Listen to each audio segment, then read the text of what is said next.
What's up, everybody? Welcome back. Run Your Mouth Podcast. We're here in the living room where it's nice and calm. Nobody's yelling at me. It's a safe space where you can share your perspectives and you can yell, and your neighbors can wonder, how much money do I have to make to not have to be next to the yelly guy? It's not going to be so yelly tonight. You know why? Because I actually took a bunch of Adderall, so I'm going to be so calm. For all you people out there that are like, what kind of amphetamines did this man do that he's all yelly and screamy?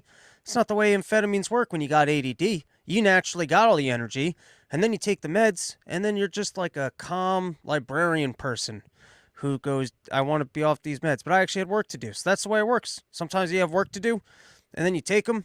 And I've accidentally tweaked with the gain on the board. So if I'm too loud to all you nice people out there, just tell me I'm being too loud, and then we can make adjustments. I'm trying to make this an inclusive place where everybody can feel safe. Not just me, because there isn't a room of people yelling at me, but you also, the listener. All right, let's get into some topics. There wasn't even that much of an intro. What do we got here? I got all sorts of things. Oh, first is, let's start off the show by celebrating a new era. And, you know, this is incredible. Fetterman's victory. This is a victory for everybody. This man is boldly going where no other stroke victim has gone before. There was a time when people who had strokes, they thought, I'm not going to be able to work in the workforce. I'm not going to be able to make decisions for people. But we're plowing into new territory. And I hope this guy, they put him up to the top. I hope this guy becomes the mumbler of the house. Because if you're going to have an incoherent dribbler and he's capable of this job, you know, what else is he capable of? I'd like to see how far we can take this thing. And I mean, if we're all just going to pretend like this is normal and makes sense and that his neck isn't about to explode and put us all in danger, all right, do they have backup plans here for necks exploding inside? You thought that January 6th was an attack on our nation's capital. Just wait when all these people are covered in Fetterman's neck. All right, so just to further describe the situation with the sea urchin from Pennsylvania, my God, I mean, the Pennsylvanians really did not like Dr. Oz. They really said no to Dr. Oz, and yes, they voted for stupidity. They said, we don't care if this guy doesn't make a whole lot of sense and dresses like the fat kid that doesn't want to go in the pool. We don't care. It doesn't matter. We're going to make that guy. He dresses like he could be the new spokesman for the Yeezy brand. I wonder how long he even lasts in office. But the nice thing is he's inspired Biden, because Biden's doctors, they looked at the Fetterman situation, and they're like, well, if Americans are willing to support that level of incoherence, then I should be able to run again. And here it is. Biden touches on 2024 plans during post-election day presser. Our intention is to run again. There he is. He's out there. And is Trump going to announce? Because this whole time, Trump's been saying he's going to announce. And then everyone's like, hey, man, you might want to wait on it because you didn't win. You put up a bunch of people, and they didn't seem to win, so you might want to wait on it. And then, of course, there was all the talk of the red wave, and I guess the only red wave we're going to have is all these women's periods since the vaccines. That's the only wave that you're going to see, because I got to be honest. And firstly, if you were hearing a lot of there's going to be a red wave, let's not forget that everyone else in the media, they got a sales job. They're not bringing you actual news. They're trying to sell a narrative. And so if you were hearing people going, there's going to be a red wave, there's going to be a red wave. Firstly, I don't understand how you could have so little integrity with your sales job, because you know it's probably not going to happen. And then you're up there, you're shouting, you're yelling, you're screaming about it. Aren't you nervous that like in 2 weeks from now, you're going to look like an asshole when you're wrong? But they don't care. They don't care because they're never held accountable. We live in a world where people like John Fetterman can get on stage, have a non-debate, mumble and stutter, and still get elected. You can get things wrong forever. Nobody cares. If anything, your mistake is actually trying to get things right. You're burning the energy of actually reading and doing the research. You're making informed decisions. And then best case scenario is people hate you because you're more informed than them. What have you learned? What have you benefited from sitting down, reading, studying, learning, and having information? What does that do for you in life? Nothing. You're better off getting out there and seeing how far you can go on the incompetence that you currently have. My God, that's the American way. All right, so I think part of it is maybe there were people out there going, it's going to be a red wave. It's going to be a red wave, and guess what? Those people are fucking liars. I don't even understand why they would do it. They got to beat some crow. But now, I got to be honest, and you know what? Sometimes I wonder how dumb and crazy I am. I don't feel like I was hearing that much chatter of a red wave up until like right before the election. Now, I got to be honest, I kind of tuned out on the election stuff for reasons that I described in part of the problem a couple days ago, which is I don't feel like anyone gives us accurate news in any capacity whatsoever. So you don't want to get too invested into these storylines where all of a sudden you start taking these things personally, and then it kind of messes with your critical thinking. I think, if anything, at this point, you got to kind of almost follow the tea leaves of the way that they're reporting on stories, look at the bullshit that's out there, and see the story that they're trying to sell you, and then wait till the dust settles, and then you can actually see what happened. So in this case, it seemed to me, I guess maybe there was chatter of it, and I just wasn't getting too excited about it, because the polling has been too wrong consistently that I just wasn't getting excited about it. I was like, we're going to have to see what happened. It seemed to me like the Republicans were certainly going to flip Congress. They had a chance, and I was hoping for Senate. But it didn't seem like this was going to be a throw the bastards out situation. And I was hoping it would be. The reason I was hoping it would be is because my entire life I've never voted. I've never once showed up, pulled a lever, clicked a button, or filled out a form no one was going to look at. That's not something I've ever done. I've never shown up, seen a fax machine in person, and gone, yeah, this thing looks like it's going to, this shredder looks like it's going to count my vote, and then deposited in it for some lady to take it to some other senator and then pretend like it's going to be looked at. I've never engaged in that process. But this past year, I felt like I was so threatened by Democrats. And what are the specific things that I felt threatened by? Well, I don't like the tech censorship. I don't like the expansion in the way that we're spending our money. I don't like the way that they're pushing all the kitty trans stuff. And I certainly don't like COVID or the Ukrainian war. There's just, but mostly COVID. I would say COVID is the biggest issue, that the tyrannical government policies that forced people to take vaccines, that had everyone yelling at me in conversations that I was an idiot when I was more informed and actually did my homework, that has pushed something onto kids that may turn out in the long run to be harmful, and just robbed us of our lives for an entire year when there wasn't science to support it. If nothing else, they just robbed us of normal life for an entire year, and we all had personal sufferings because of it. It wasn't just that we had to sit home and be bored. We all have relatives that might no longer be with us or might no longer be the same people. We've all had bad occurrences because of COVID that wasn't the actual COVID. Now, I'm not saying COVID wasn't real. I'm not saying no one didn't die from it, but I am saying that the government response definitely made the situation a hell of a lot worse, and Fauci probably purchased the thing in cahoots with the Chinese and, brought it upon us. But you're not allowed to say things like that on YouTube, so that's not actually what I was saying, which is why I said in that other voice, which might sound like the realer voice when I'm saying something real, but I'm trying to get it off real quick so that the censors don't catch it. But just so you know, I'm being transparent. I'm talking right into the camera. Whenever I say things like that, those are the things I don't mean. Those are the parody moments that you shouldn't take seriously. And I get it. Sometimes I say things sarcastically, and then sometimes I say things for real, and not everyone can follow. So I'm letting you, the YouTube censor, know that things said in that tone are not the real things. And now I'm distracted, so I'm going to look at the comments before I can get back to whatever the fuck I was talking about. Here we go. We got Roscoe back in the chat throwing the fire signs up. All right. Libertarian Podcast Review. Your election night appearance with those New York libs was pretty stellar. Thank you, sir, and I owe you a response from a DM. Cat Bro. I don't know what that says. St. Michael. Just when I need tonight a briefing. Run your mouth. King Cock. Thank you, sir. At Libertarian Podcast Review, I concur. He held his ground fantastically. The end was a fun watch. Thank you, St. Michael. Jake Moore. It's only anecdotal, but I've talked to a lot of Trump voters, and they're sick of his baggage. They're going for DeSantis. I'm okay with that. I think also I'm getting a little annoyed with the whole Trump thing. Let's just move on. Let's move on. But that's just me at the moment. All right, back to what I was talking about.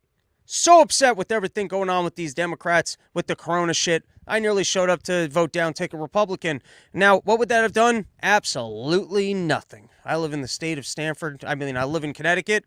I don't think that does shit. I bet we're just all Democrats all the time. I don't even know when the last time a Republican ran around here, but then again, I don't even follow the local politics well enough to know.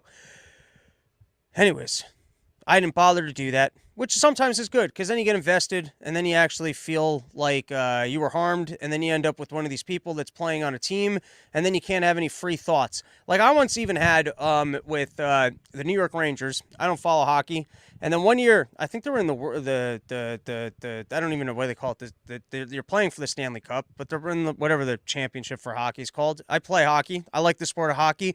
Anytime I get to go see a live hockey game, maybe once a year, fan treated me this past year. unbelievable seats at Madison Square Garden.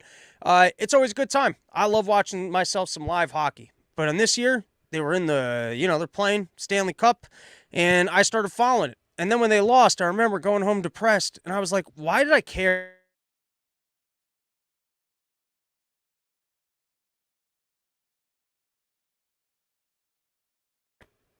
I don't even typically follow sports. Now I'm all invested in this thing. And I think that's one of the problems is you start voting, you start showing up, then you start really getting engaged in your team, and then all of a sudden you stop having free thoughts because it's all a personal indictment of you yourself. You kind of get invested and you start identifying with it.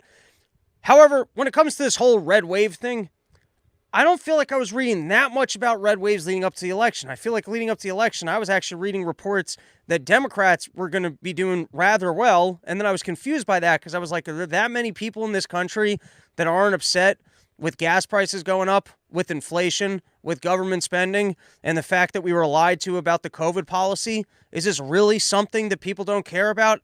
Really, there isn't more outrage about this. People aren't looking at Biden and just feeling like they were lied to, because Biden's whole pitch is, hey, listen, it's been chaos with Donald Trump, but I'm really old and I've been doing this forever. So you put me in charge, we're going to have the adults back. Does it feel like the adults are back? Does it feel like the whole situation is in control? Or do we feel like we're back to the old government that wants to get us into wars, wants to spend even more money? So I was surprised. I was surprised that there wasn't more of a feeling of, hey, let's throw the bastards out. And I guess it's because people along the lines of throw the bastards out maybe dislike Trump so much, they weren't kind of gunning for his candidates. They weren't getting excited for that. And, I guess people got rallied about the abortion stuff, so they showed up to vote. I'm not totally in the know on these things. I'm just saying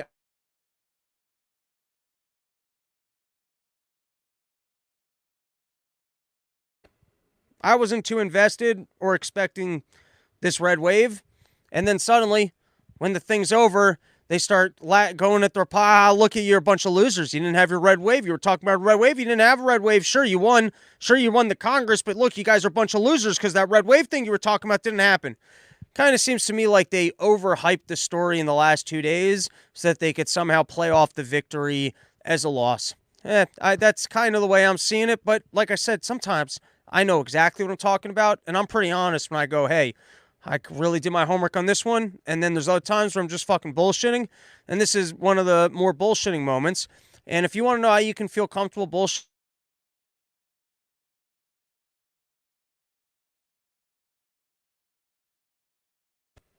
if we flake out one more time, I'm going to have to call it a podcast and reconvene in the morning. But I don't want to do that because I've been procrastinating, getting this thing started. Now we're flowing. Now we're in the zone. I've overcome the calmness of my Adderall. I'm getting this thing going. These drugs aren't going to hold me back from throwing good energy at you guys and tangents and ranting. But I was trying to plug our sponsor. YouTube tried to keep me from plugging our sponsor. You don't want me to make those sponsor dollars? YoKratom.com, home of the $60 kilo. Greatest sponsor in all of comedy. Sheath, pretty close second. They're right there. In terms of my personal sponsor relationships, they're probably tied. But YoKratom.com, home of the $6 kilo. Go load up. Get yourself kilos for Kratom.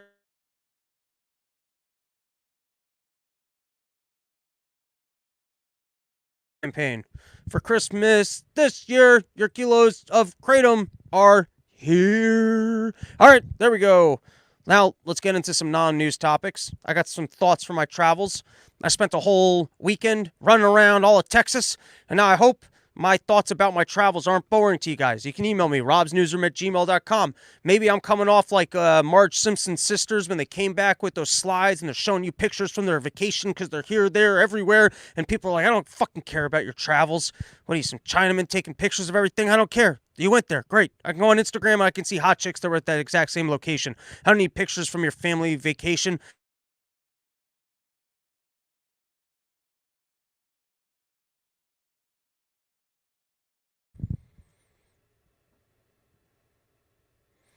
Mr. Gleason, maybe ready the shed because my internet connection's not doing great. Also, if you want to come over, I'll shedcast after this. All right. We're trying to be focused. We're on our meds tonight. We're not having side talks about the shed. We're getting into thoughts from my travels. And let's start with the DoubleTree Double Charge. I'm letting you guys know, you got to be warned. I'm going to start teaching Jew classes because we're in a new era. I've gone the opposite way with my Jewiness, where I've been fortunate enough to not have to be extremely stressed about money because now at an age 34, where typically you got something coming in from your career, and then if you're smart enough not to have a wife and kids or girlfriends or anything that you really care about in life, you can get to a point where you can spend your money on sandwiches and expensive cups of coffee. And if you don't have the financial goals of ever actually saving for retirement, and you don't really want to have a house, and you just don't generally care about anything, then you don't have to be too finicky with your cash. You can throw it on your credit card, buy your friends some lunch, you can be at the bar, have some drinks, and, you're not going to hit any financial goals, but who gives a shit? You don't have any. It's a better lifestyle.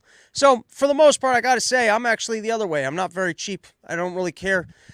But we're in a new world here. We're in a new world here where not only is there inflation, they're throwing fees at you from all angles. Now, if you're not policing your credit card, you go back and they're charging you for things they didn't tell you were going to charge you for. I got a secondary sales job now, which is I got to have to be one of these fucking cunts that actually looks through. I've never looked through my credit card ever.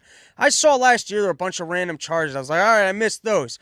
But now every time I get back from a fucking trip, I got to look through this credit card thing and start calling up these offices. And then, by the way, when you call up these offices, I'll teach you guys classes. You just have to keep asking and then eventually go, all right, yeah, you're right. We shouldn't have charged you that. You just really have to sit in the pocket and go, no, no, no, no, no, no, no, no. And then finally they go, all right, this guy's not hanging up on me.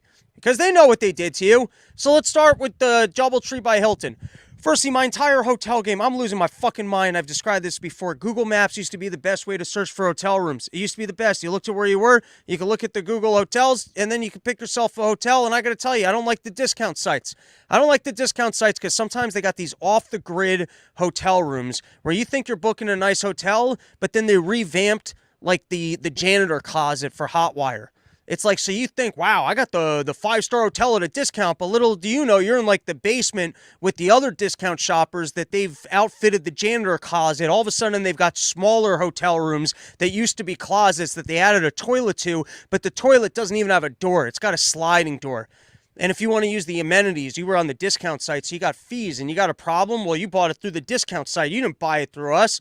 So I don't like the discount sites. I want to go direct so that if there's a problem, I can talk to your person at the counter and I can keep repeating no until they make it right. I can stand in their face. I can stand in the pocket and I can't be told, hey, go call Priceline, go call Hotwire. But they scam that system. That system doesn't work anymore because the pricing on Google Maps, they figured it out. And so there's deal sites that don't exist that put a price that doesn't exist into the algorithm. So the pricing you're looking at, it's just not real anymore. But now they're pulling in even more scam because you're booking your hotel room and you think you're all set. But now there's fine print where apparently you show up and then you find out, oh, even though this is outside the city and there's just a big open parking lot, you're going to have to pay for that parking. And even though that buffet that used to just be free and now it's just out and it's sitting there and you just walked in, you grabbed your cup of coffee, oh, look, there's a charge for that too. So I'm telling you people, I'm on the lookout. I'm going to be a defender of your credit cards, and I'm going to use my juice skills for good. There's people out there, and they're shaming Kanye, and they're taking away the Yeezy's money. I guess that's the same person. And then there's that one basketball player who actually stood up to the COVID regime, and then what do you know? The Jews are coming after that guy also over some black Israelite thing, which I don't get. I'm going to have to dig into that one. I don't know why they're into being the real Jews. You guys can just have it. Enjoy it. If anything, the fact that you're losing to Jew scams to the real Jews just showcases the fact that your Jew skills aren't there yet. But I'm going to start the Jew skill classes where I teach you guys how to combat these people. And now I'm telling you my whole life, I never wanted to be one of these people that had to look over their credit card statements and then call them up. But you got to do it. The DoubleTree double charge. It's not going to work on me. And then I'll also call out Hertz as being the worst. Hertz is the worst. Memorize that. You ever want to go out, there's the sayings 1 before 1 and 3 before 4. I don't know what sayings I'm trying to get at, but Hertz is the worst. Have that logged in your brain. And not only is Hertz the worst, how is Hertz worse than these other companies that are called Rent-A-Wreck? There was a dead body in it. I mean, you literally, the other car companies are called Rent-A-Moving Turd. They're called Payless. There's literally Rent-A-Wreck, and every single one of them is better than Hertz. Hertz, because there's something about that the nicer the place is and the more money that you're spending, the more of a cunty attitude they have. The more those people treat you like they're doing you a favor. That's what you get when you spend more money, is people that are going to be bigger dicks to you to try and make it seem like you owe them for the experience of being allowed to spend more money with them. All right, what else do I have on my list here's another thing. You know, I feel like I spend way too much time wandering around in other people's city centers just looking for a decent cup of coffee and food that's not going to poison me. I'll admit it, there was a glory time in this show where me and Yussel used to sit down and do nothing but talk sandwiches. Two fat men talking about their love for bread, cheese, and whatever other things you were going to basically stuff between that. Some hot sauces, some fried food. There was a glory time in this show where I could eat whatever the fuck I wanted, and my God, did we broadcast about it, and those days are over, especially when I'm on the road. When I'm on the road now, I basically get to walk around and take note of things I'd like to eat, but can't eat, because I get sick real easy when I'm out there. We're not going to get into those details. We've done full episodes on diarrhea. That's not one of these shows. So now I find overeating, it's a home game activity. And my God, when I come back from the road, I'll spend 3 days in this house eating nothing but donuts. That's what I do. But when I'm out there, I'm not eating that way. And I feel like my eating habits aren't that crazy. Just I walk around a whole downtown area. I'm basically just looking for some eggs. Can someone just start opening up that store called We Have Fucking Eggs? We'll put it on whole wheat and some other healthy shit. Also, smoothie shops. I'm putting smoothie shops on blast because I'm not back there and you're smoothing it all together. And the smoothie's not even supposed to taste good. So I've got no way of telling if you're drugging my smoothie. I know I'm like a paranoid schizophrenic at this point. But I'm just saying, you're mixing together things of odd colors, shapes, sizes, smells, scents, and flavors. I got no way of validating it. And then here's the craziest thing about a smoothie shop. They're taking way too much time back there. I've made smoothies at home. What does it take, 2 fucking minutes? I mean, you're literally throwing ingredients randomly into a blender and pressing a button. It should be the world's quickest process. I don't know why you're taking 4 times longer than if I went to a gourmet restaurant. It should be the quickest thing. By the way, New York City smoothie shops, they got their shit together. I don't know what it is about these other towns. You can walk around their entire downtown area, and for some reason, all the food's not going to open till 11. Their coffee tastes like piss. Their hotels got lines, and they got douchey attitudes with bad food. And then you find one open smoothie shop, and it's going to take them a half hour, and they're going to put food in it that's going to fucking poison you. I don't know what's going on in these other downtown areas or why you guys live in them or tolerate it. All right, Steven, I know that you're there, but I'm sorry. We're getting through this page of topics. All right, dude, Texas shows were fucking awesome. I didn't necessarily love getting poisoned by a smoothie shop or someone else who decided to pass me some dairy. But other than that, Texas was fucking awesome. We can work backwards. Texas A&M with myself, BK Chris, and then we randomly picked up Dean Stanford, who is absolutely hilarious because we were out drinking at the Creek in the Cave night before till like 2 in the morning, and he was a blast, and I was like, we're doing the show tomorrow. You want to come with? And he's like, fuck yeah, I'll come with, and he was a great ride along. Prior to that, we did the backyard show with Adam Lindsay. He came out. Scott Horton, he did some comedy. That one pretty great. Star Wars podcast is out. It was another, even though it's non-porch tour season, we had a good time with that. Day before that, I was with Brian in Fort Worth, and that was a hell of a show. That was a fun one for kind of smaller room comedy club, late at night, Friday night. People still came out at 10 p.m. I got to spend some time on Scott's boat, got an education on whatever question I wanted to ask him. Good times in Texas. Thank you for everyone that came out and made it happen. All right, 2 more comments, and then we'll get to my good friend Steven, who's going to break down financial scams for us. Before we do that, I've ranted a bunch. Let's take a couple comments here. E-commerce since holy fire, I just caught your live streaming. I never get notifications for you. Yeah, that's the algorithm for you. Hippie, Hertz is the worst, Hertz is the worst, Hertz is the worst. That guy's getting it. Robbie, love your appearance on Corrine's podcast. Absolute lawyer. Jew the hell out of that scientist. Thank you, Mr. Dave. Feel like I could have done better, and I do have some thoughts about it. We'll address it later in the show, because it was a little much for me. You know, I'm a kind, peaceful, loving individual, and it's weird looking into the eyes of a room of people overtaken by the devil who are so convinced that their actions are moral and righteous.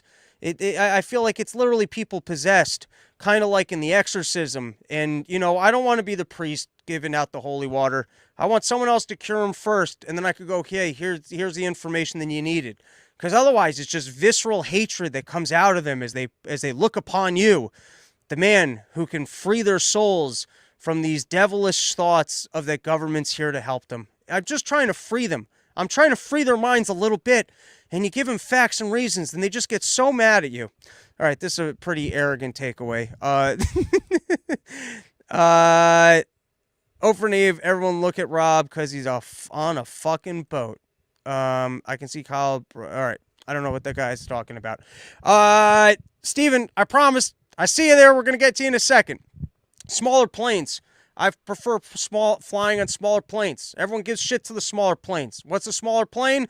Single aisleway, double seats on both sides, one bathroom in the back. That's the way that smaller planes work. Here's what's great about smaller planes. Firstly, they don't let most people take their baggage on board. It's quicker to unload and offload. It's less of a production. They don't have the cunty attitude of, hey, you're on our big plane, like I was talking about. Nicer places, they just come with cuntier attitudes. Smaller planes, they don't fuck around. They load the plane, they fly the plane, you get off the plane. There's no bullshit. And since they're less popular, there's usually open seats. It's less expensive to get upgrades like sit in the exit rows. And very often on smaller planes, there will be open seats. You can spread your legs and you can fart wherever you want. That's what's nice about the smaller planes. There is something that I realized. When you get on bigger planes, they do like the 10, 15 minutes of announcements. They got to pull the things down from the roof. They got to tell you about how the oxygen mask works. They got to tell you about all the things that aren't going to save your life. But they spend 15 minutes, coming over, making sure that you understand, hey, verbal agreement. You're sitting in an exit row here. Hey, if the mask comes down. They don't do that on smaller planes because I think on a smaller plane, they're just like, yeah, if it goes wrong, you're fucked.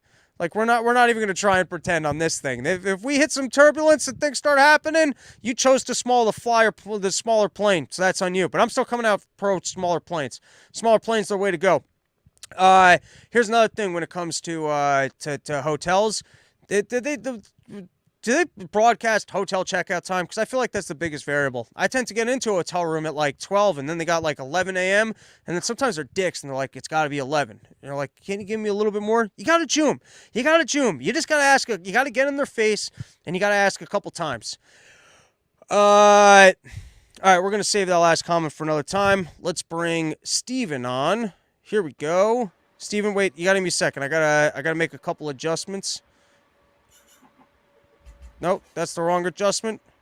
Give me a second here. Let me plug in. There you go. Can you hear me, Mr. Steven? Yeah, can you hear me? Yeah. Coming through. Before we get into the financial scams here, why don't we just let's finish off my news topics? Because small planes. What, that they're way better, right? Oh yeah, you gotta go small airports, private jet. All right. Oh, this is perfect. Right on cue. Corona-related topic. So this is from the Week magazine. Alcohol-related deaths saw a massive increase during COVID-19 pandemic, CDC says. And firstly, that's just from 1 year. Think about the math of changed habits over the course of a lifetime.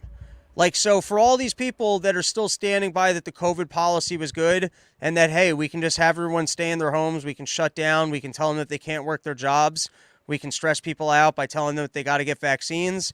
Alcohol-related deaths saw a massive increase during COVID-19 pandemic, and that's just this year. Think about the changed habits of all of us as we became unhealthy over the course of an entire lifetime. All right. What else we got? I got more here. Anti-Defamation League. Stop hate for profit. So the Anti-Defamation League has been leading the cause of getting people to come off of Twitter because it's been taken over by Elon Musk. And I would like to point something out.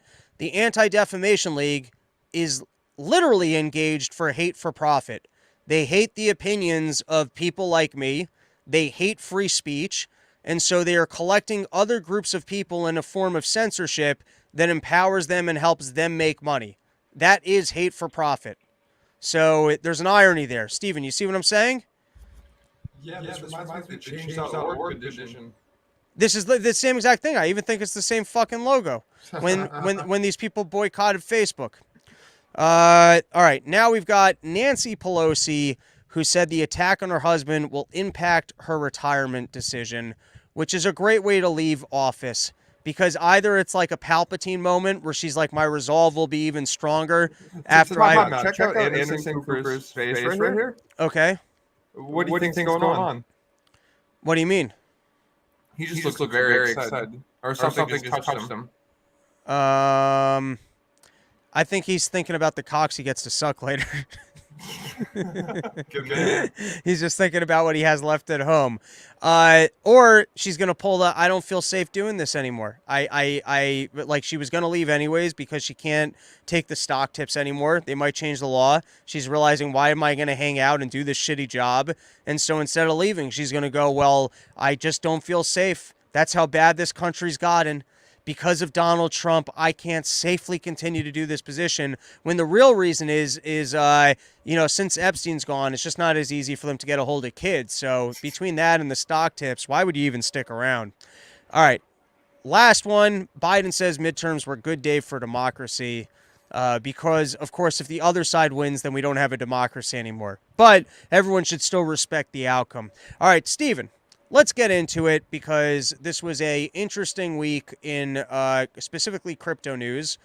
For one, sadly, it looks like, and I'm going solely off the tweets, Jeremy Kaufman's library lost their case, and that they, I believe, are considered a security, which I know that substantially changes the dynamics for a lot of what some people might call shit coins, but I would just say the DeFi operation, and might even affect some of Bitcoin in general, of whether or not cryptos need to be sold as securities and would be under basically the authority of the SEC. Bitcoin's a commodity from the government and the IRS. There you go. Yeah. Oh, audio is goofy. So I'm going to take a second here. Is my audio goofy? Is Steven's audio goofy? I think it's mine. Mine's getting double. Oh, still. I think, is it the hum? I think, Steven, you just got like a bit of a hum going. But it's not bothering me that much. Maybe it's bothering these other folks. Oh, at Robbie the Fire, Steven audio is coming through doubled. I know how to correct that. Hold on one second. Oh, you got it. Cool. All right, let's give it a second. I think if I remove this, that should be gone. Let's find out if that's now gone. Check. Yeah, I think it's check. I think it's good now. Are you wearing headphones? I am. Yeah, let's find out. Let us know. St. Michael, you're the last. Before I was hearing my voice in the headphones, and now I'm not. All right. I'm going to wait for the next comment. All right. Now they're saying it sounds good. Thank you, people in the comments, for letting us know. All right. So, Stephen, let's get into the expertise here. We had a platform, a pretty large crypto platform, come down entirely. While I've left all my funds on both Gemini and Coinbase, I understand that they probably are engaging in fractional reserve banking, and I'm at risk for such practices. So, Stephen, lay it on us. People have been distracted. Everyone's talking about midterms, red waves, white waves, no waves. Let us know. What the fuck just happened? Yeah, so the savagery of what just happened is something I think we'll never see before, and no one's ever seen before. And what do I mean by that? So first off, out of the bat, what's going on is all about international crypto exchanges. And so right now there are two characters. We have Sam Bankman-Fried, 30 years old. He runs the crypto exchange FTX. And then we have CZ of Binance, who runs Binance. And this basically all happens about last month when Sam Bankman-Fried starts lobbying a lot, and he's actually the second biggest donor to Democratic politicians in this recent election cycle. And so Sam Bankman-Fried was behind the scenes a lot, lobbying against decentralized finance. In a lot of ways, he was trying to make everyone come under a more regulated view and essentially prop up his own company, and basically talking shit on people like Binance, who are the very opposite side of the coin, very decentralized. And so, and very international too, and versus Sam Bankman-Fried. But so basically, what happened was someone anonymously leaked a balance sheet of Sam Bankman-Fried's FTX.com crypto exchange, and it turned out that of the $10 billion that he had in assets at the time, about half of it was this FTT token. And it turns out that the FTT token is something that Sam Bankman-Fried's crypto exchange actually prints and uses as rewards. So what we're basically seeing here is if Starbucks use Starbucks reward points as collateral to get a loan to then keep funding their operations instead of using the money responsibly. So again, Which is this a hell of a financial scheme. I mean, that's yeah, a hell of yeah. a financial scheme, like to be going to the stock market and going, "Hey, we've got $1 billion in let's say funds," and then you find out the funds are literally their own personal casino chips. And the reason that it was a little bit murkier is because back to Sam Bankman-Fried, he also runs and founded this hedge fund called Alameda, and this is where it gets interesting. This is So the guy who wears shorts, has a fro, and my face. exactly, and Okay, came out of nowhere. Yeah. Second largest donor to Democrats this cycle. really? Yeah. Right behind George Soros, right? And he Okay. was, and again, really behind the scenes. And a couple weeks ago, what he did is he basically talked shit on Twitter against CZ and Binance. They're talking about these regulations, and CZ basically said no, like we need to be more open and fair. And then Sam Bankman-Fried tweeted back, "Are you even allowed in the United States?" Question mark. And So so Sam Bankman was he was pushing for greater decentralization and less other government way around, regulation. other So way around. Sam Bankman, who's the guy who failed, whose Yes. platform just failed, he was looking to have government further regulate the crypto markets. Precisely. Yeah, Okay, yeah, exactly, which is really interesting. And so much so it was kind of like pissing off the crypto community. And again, right. we need to make differences between Bitcoin and cryptocurrencies. Cryptos are largely unregulated securities, kind of like this library that you were saying versus Bitcoin, which again is already a commodity. It's been one since 2013. But yeah, so that being said, so this balance sheet gets leaked on Twitter, and crypto Twitter goes crazy saying like this is so ridiculous, like how can half of your balance sheet be on this thin air token? And so everything's a little murky. And then CZ of Binance comes out on Twitter, and this is where the savagery comes in. He says, "Hey, we have 500 million to $1 billion of your FTT token. We don't like the recent revelations. We're going to be selling it." And all of a sudden this starts a cascading bank run on Sam Bankman-Fried's FTX.com, and it all first starts with the FTT token. So people start selling, and because that FTT token makes up most of Sam Bankman-Fried's balance sheets on both his hedge fund Alameda and as well as his other FTXtrading.com company, his assets are plummeting. And he also used these same tokens to get a loan, a collateralized loan. And it turns out that this collateralized loan that was getting kind of paid for between his FTX.com exchange and his Alameda hedge fund was actually partly customer funds. So the people that would deposit some of their funds and make buy orders for things like Bitcoin, their money was actually getting placed into other places, kind of like this FTT token.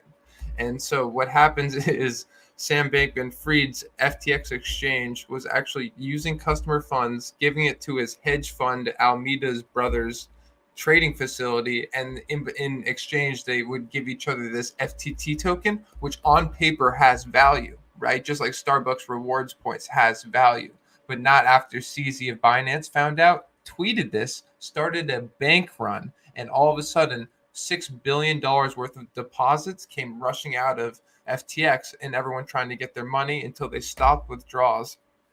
And now we're pretty much here where we are. They're bankrupt. Sam Bankman-Fried has his assets frozen, and it's pretty much been shown that he's been running this. And again, this actually only affects international players. No one in the U.S. is actually able to use FTX.com. And same with Binance. So in the United States, you actually use things like Gemini, Coinbase, which is interesting because the little regulation that we do have wouldn't allow for someone like Sam Bankman-Fried to do what he did here with the secret hedge fund. So yeah, just an amazing move by two industry giants. And again, like one was actually doing which was probably illegal, and he's probably going to jail. So we'll find out. While the other is taking the other side of that coin and putting everything out in the open.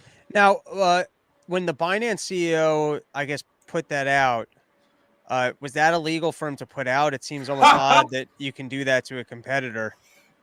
I mean, for a while there, everyone, even people that have been in the space for 8 or 10 years, were just like, "This is the craziest day I've ever seen." Because first off, no one really had the probability that SBF would be so greedy with and actually use customer deposits and not have them there to the point where he could cover them. Right. And what's interesting is as the story's playing out, remember that Luna thing we talked about back in the summer? Maybe. I remember the word Luna. I don't remember anything past that. Yeah, it was where the thing went, and then it just fell. It was Right. the guy. It was like this fake stable coin or whatever. But anyway, apparently, like out the hedge fund got into a lot of trouble in the summer, and so that's where they kind of did this backroom FTT deal, where they kind of printed some more of these FTT tokens. And again, they had a market value at the time, so they could just kind of write that into thin air and then use that as leverage to keep using more and more funds. And so that's how they kind of kept alive in the summer. And of course, the real question is who leaked that balance sheet. And then, of course, what CZ did was like right on the borderline. It wasn't illegal because he didn't say like go get your funds out of FTX. But what he did say is pretty much, go get him, But he did it in coded language. All right. Anything else on this topic? Just like I just think it's amazing that, CZ could have taken care of this behind the scenes, and that's what a lot of people are saying. He could have said like, hey, like if you want to call him out behind the scenes, make a deal. And then, but, by doing it all out in public, Hey, man, if a guy's running a Ponzi scheme, which Yeah. is essentially, this is just a different version of that. I mean, dude, every bank in the world's a Ponzi scheme. And so at least if you're in American banks, it's backed by the Federal Reserve and the entire system is not going belly up right now. They might continue to, erode the value of your money through systemic inflation. But if you're going abroad and you're putting your money into some Ponzi scheme, basically a crypto bank, the idea that you would think that the idea that any international casino or crypto platform, or I would even guess most trading platforms, are not engaging in fractional reserve banking, which is essentially is not at the risk of a bank run, I think you're dumb.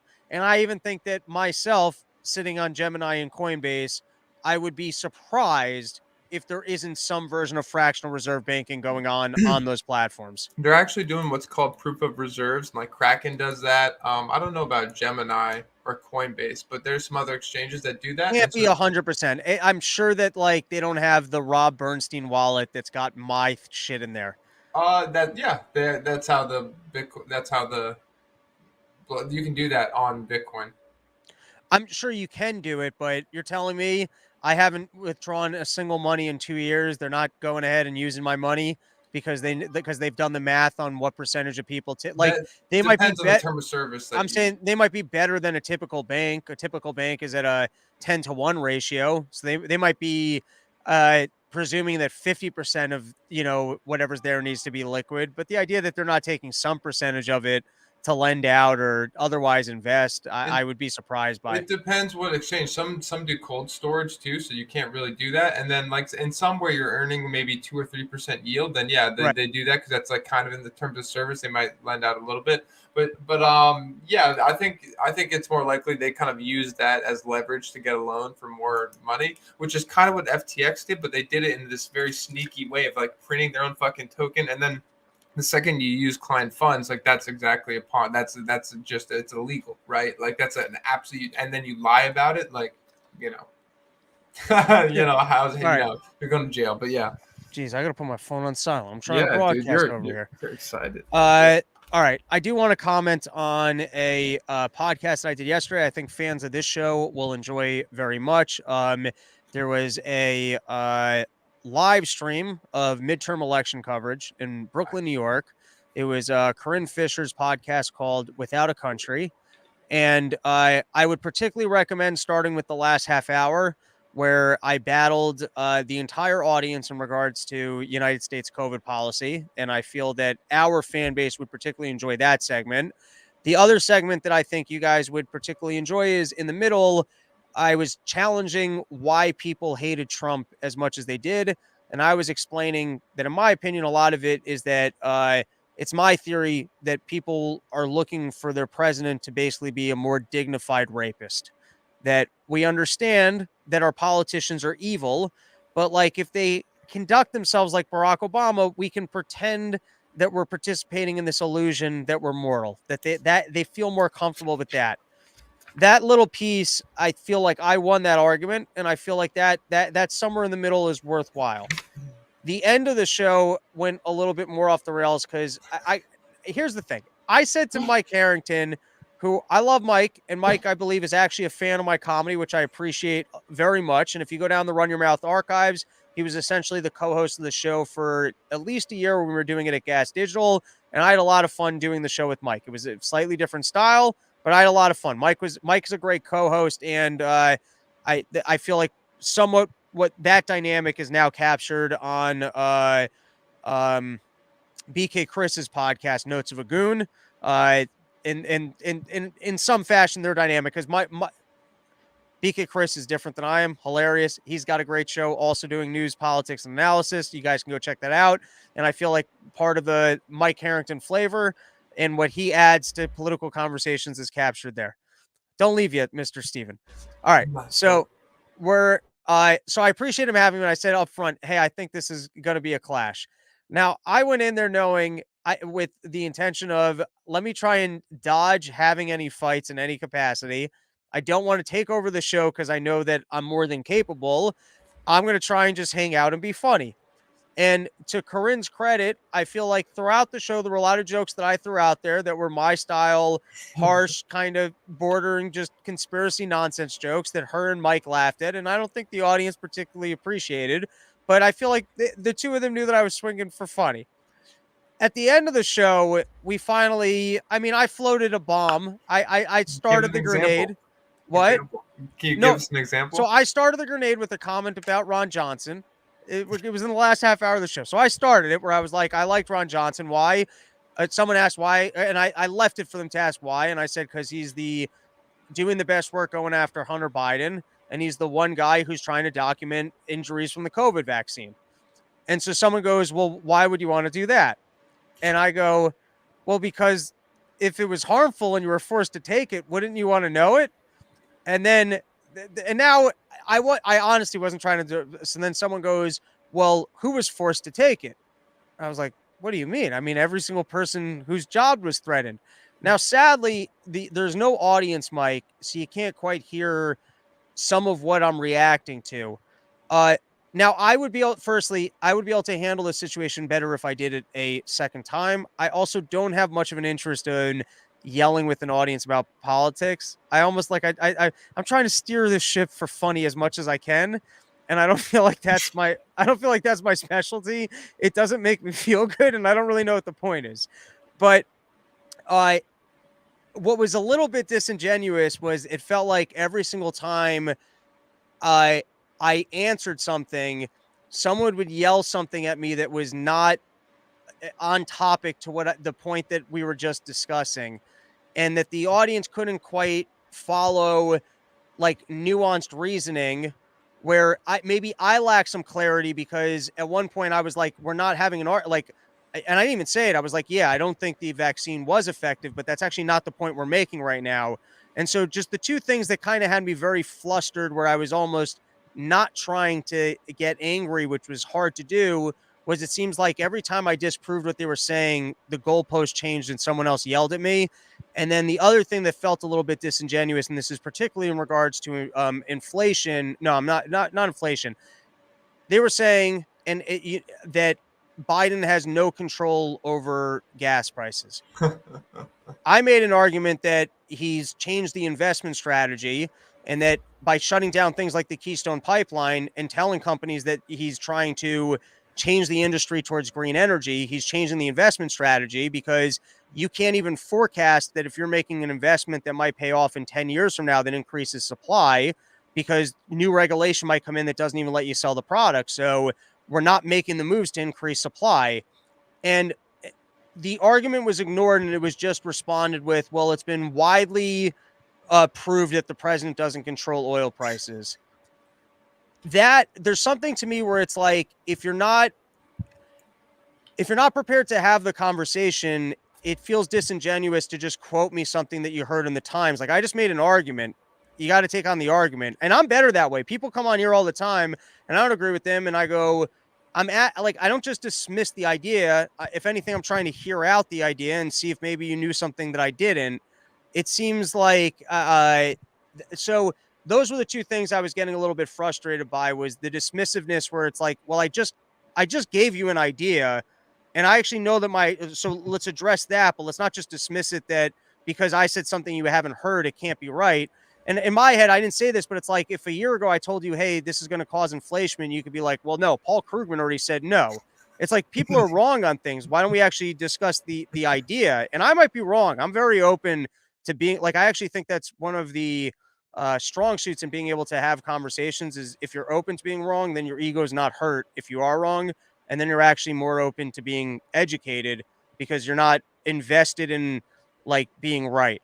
So I watching it back, I realized I missed some moments because I got tripped up at some point. Like, I even said, like, no, I'm not arguing the vaccine, because we were having a different conversation where it started off. And all right, I want to be clear here.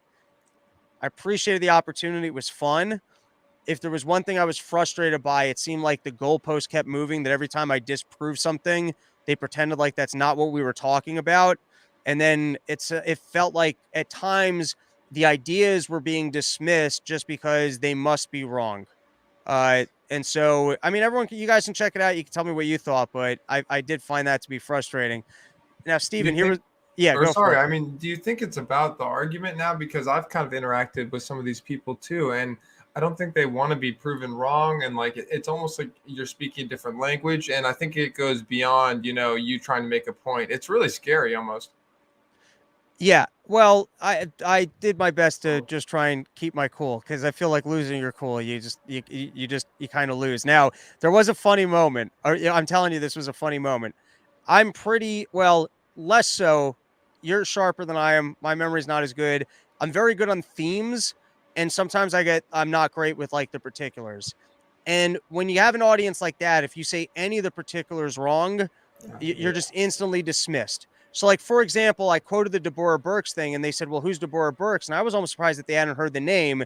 And then I didn't want to give the title because I didn't know her specific title. And I was like, well, if I get that wrong, now it's like, even though I know I'm right about my idea, I come off as being wrong. So there was a funny moment because I'd said earlier on, I was like, I'll debate anyone on the COVID stuff. I know everything. And then I made a comment where she said something about it being a vaccine. And I said, I think it's marketing to call it a vaccine because this is new technology. Vaccines give you something for your body to react to. This is giving you the solution. I think it's marketing that they called it a vaccine. And then I said something that I wasn't sure was accurate, which is I said it gives you the spike protein. Firstly, I'll just stop there. Is that the way that the mRNA was working, that it was giving you the spike protein? I describe it like, instead of injecting you with like the IKEA couch, they're instructing you with the instructions to make the IKEA Right. couch. So that I understand. And then I realized when I said the spike protein part, I was like, I think your body produces the spike protein off the instructions. And I thought that I had that wrong. And I was like, I have everything. And I was like, I just realized, oh, the second I said, I was like, I think that technically is not accurate. What I'm saying is correct. But the second I said the spike protein part, I was like, I don't think that part was accurate. A lady stood up who was getting like her doctorate currently in like something in the topic. And I realized I just screwed that point up. And she stood up, and then someone takes out, and I was like, I'll debate anyone. They're like, she's a doctor. I was like, yeah, fake vaccine doctor. Let's do it. Right. And I realized that the starting point was that I just said something that wasn't wrong, and the whole audience is hostile. And then someone took out their phone right next to them, so ready to like film it and put it on TikTok, like dumb conspiracy theorists get schooled by doctor. And then it was funny because I demolished this lady because she came up and she goes, well, we needed this style vaccine because traditional vaccines wouldn't work. And then I just stopped her to go, well, so you're admitting that I wish I was sharper and said, you just said, so this isn't traditional vaccine. I just wasn't sharp enough. I was like, so this is new and different. All right, then you're not arguing with what I said. And then they pivoted it where they went, well, you said that it doesn't work. And I was like, and then this also where I wasn't sharp enough. Well, I agree with that. But if I was sharp, I would have been like, I agree with that, but that's not what we were debating right now. What we're debating right now is me saying that this isn't a traditional vaccine and you guys trying to attack me. But then that kept happening where it was changing. But I'm telling you, the starting point of that, I've been so excited this whole time to debate some liberal. And then I specifically on this topic, every other topic, I don't know enough about. This one, I feel like I've done my homework on. And if I know I have to prepare for it, you and I could sit down. But when she stood up and someone took out their phone, I was like, oh, I was like, I'm about to go down as a dummy because I misspoke on the spike protein, but she didn't pick up on it. She didn't even pick up on. So what was her No, argument? no, they just weren't following me. They were not following me because she basically was trying to explain how we needed this new technology Oh, because old because it's so technologies wouldn't bad. work. But And why not? but what? Wait, what was that? Why not? What do you mean? Why wouldn't the old school technologies work? Oh, because the way that viruses like RSV and colds mutate, I guess dead viruses wouldn't be effective for it. I don't know. Maybe that's true, but it doesn't change what I was saying, which is that it's marketing to call this a vaccine. Um, Yeah. and then I made my other points of like I don't think that there was ever good evidence of the utility of this, but whatever. I think fans of this show would appreciate it. It's the last 20 minutes, and then there was that moment in the middle, and then the whole show was it was overall it's fun. It was live broadcast. I was throwing out jokes here and there. But that last 20 minutes was pretty wild. How many people were there?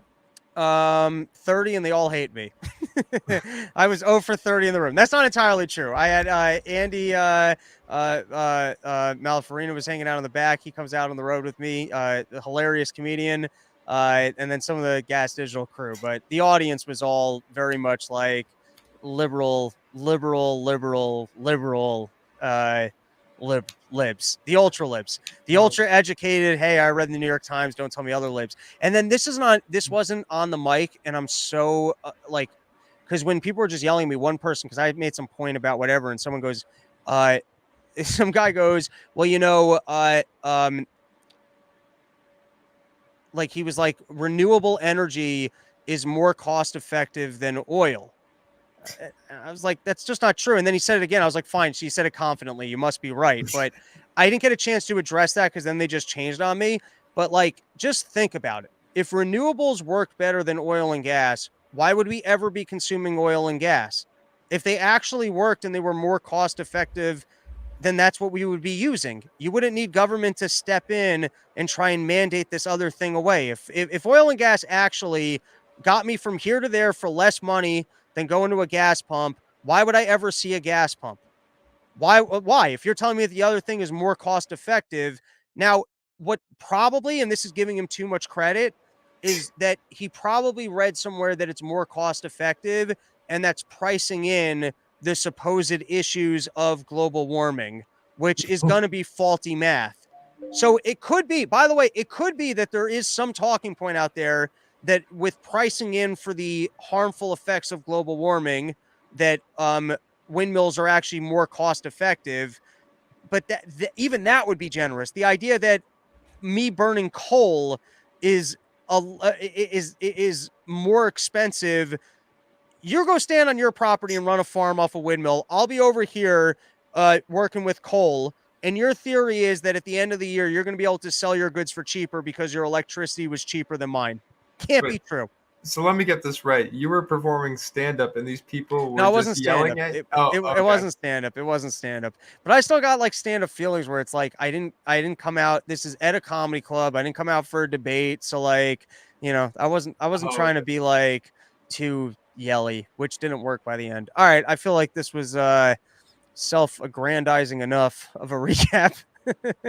Steven, what else you got going on in your life? oh man, nothing, dude. Just surviving. Yeah, no, reaching out, doing some gig work, and yeah, just enjoying the weather. It's What's calmed the gay down work here. you're doing? The gay work? Yeah, that's what you just said.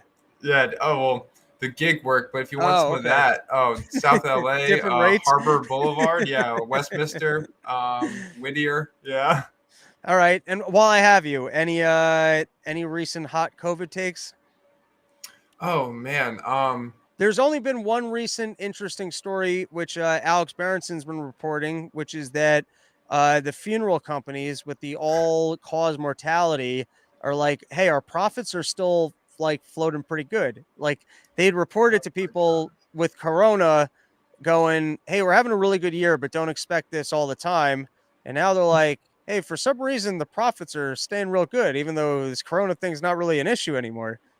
We don't know what it is, but there's something. Must be the fluoride. Dude, I just think they got away with it. I think there's so much other like economical stuff going on and like the recession that's coming, and I think no one's really gonna look into it. I think there wasn't a big enough Republican takeover, right? Like so there's not gonna be no investigations anymore. I'm just really skeptical and kind of disappointed, man, because we kind of nailed it the whole time. Like I listened to part of the problem. You guys are right too. It's just I don't see anyone being held accountable. I see Fauci like riding away in his fucking private jet, dude.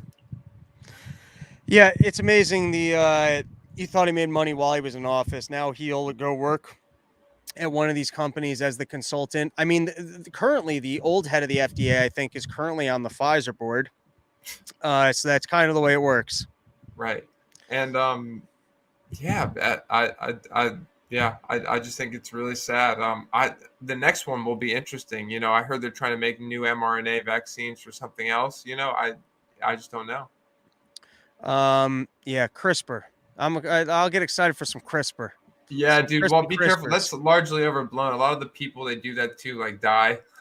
Oh, really? Yeah, it's a little bit harder. I mean, it's good if you want to do like gain of function. So like people that have like one gene that causes blindness will get like a gene therapy in their eye that will help it. But like as far as like creating babies and Bigger whatnot, dicks with smarter intelligence and better heads of hair. oh, do they have pumps for that? Yeah, I'm sure, or like medication, or there'll be better ways. Yeah, Okay. As long as that happens within my lifetime. Steven, that always a that would be a pleasure. thought. Yeah. Before we call an episode, let's plug sheathunderwear.com. Use promo code RYM. You get 20% off. It's the holiday season. So they also have incredible sales going on. But if you use one of the incredible sales, I think Black Friday might be as much as like 30 or 40% off. Just shoot Robert an email. Let him know that you heard about him from the pod. And let me tell you, I'm a full-time sheather. It's a better lifestyle. Steven, have you tried out the sheaths yet? Not It's okay yet. if you haven't. We're gonna have to get you hooked up. Next summer report store, I'll bring some sheets out for you. Fresh ones. Not I won't bring you no used sheets. I'll bring you fresh That being sheets. said, my underwear game is so lacking; it's not even funny right now. Well, you need Yeah, crypto to get back up to that 60K so you can finally I do it. unwind some of your leverage positions.